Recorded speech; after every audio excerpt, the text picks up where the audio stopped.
We've got breaking news coming into the studio. Let's bring in Wall Street Pro author and former investment banker Carol Roth. Carol, here's the breaking news. We've got, it looks like California, the governor of California is saying that we will do the first of its kind in the nation state penalty on U.S. oil companies if their profits pass a certain threshold. He's saying this is price gouging penalty on big oil. This is breaking news.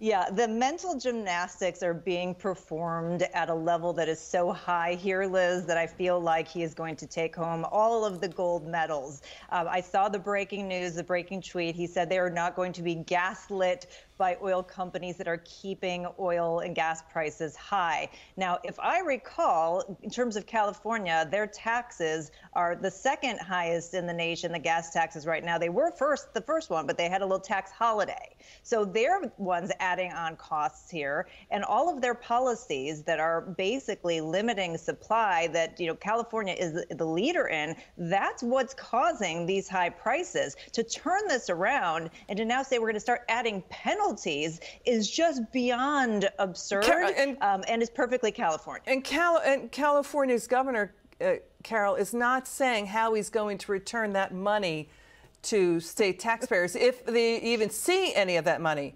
You know what I mean? So there's no detail on that, Carol. Return the money? When have they ever returned the money on anything? They took the money from COVID relief around the country and they used it on pet projects. And now California, Illinois, and other small businesses and other employers are going to have to pay higher unemployment taxes because they took out these loans and took money. So of course it's not going to go to anybody and make the average American's life better. They're going to continue to struggle. So a week after California announced a few months ago that it wants to get rid of all gas-powered cars, a week after that, they demanded people stop using electricity because of power outages and blackouts, right? Yeah, no, it's amazing. It's a question of how is this going to work? If you're going to have all of these electric cars, how are you going to power them? How is the grid going to handle them when you cannot handle the capacity right now? Like, where do they think that the electricity comes from? Do they think there are a bunch of unicorns that are pedaling bikes that are all of a sudden going to be able to power the electric grid? Right. I don't think that's going to happen. And the frustrating part, tying it back to what we're just talking about, is it's just an epic wealth transfer. It's a wealth transfer from the wealthy and from Main Street to the wealthy and well-connected, the people who are invested in these green technologies. And it's all about power and control, not making Americans' lives better. I'd like to see a unicorn pedaling a bicycle, but maybe that would help the grid over there. But to your point, Carol, we've got former government officials warning Americans in the Midwest should be preparing for energy shortages, because the Biden White House has, done this war on U.S. energy, coal, oil, and nat gas, which is 80% of the U.S. energy needs. Carol, I want your reaction to what the president said here. Watch this.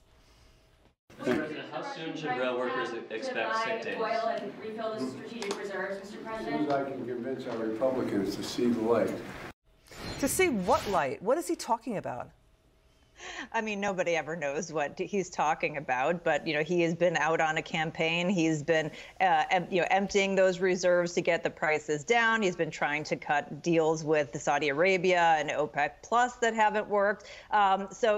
He's just saying word salad nonsense and assuming that somebody's going to go, oh, yeah, no, it's the Republicans' fault, just like we heard from Gavin Newsom that it's big oil's fault. It's everybody's fault except for the Biden administration, Gavin Newsom, the green pushers who are all creating the policies that are limiting the supply of oil and limiting the investment. It's just wild. Yeah, go ahead. Finish your thought. I was just going to say, OPEC has warned that there is a $12.1 trillion underinvestment in oil to meet the needs of the globe by 2045. If we continue to have these policies, this is not just a problem today or for the next year, and we're just going to get by it and it's going to be fine. This is an ongoing problem that's going to affect human flourishing for basic power needs as well as 6,000 derivative products. Wow. We're going to stay on the story with you, Carol Roth. We'll have you back on again soon. It's good to see you.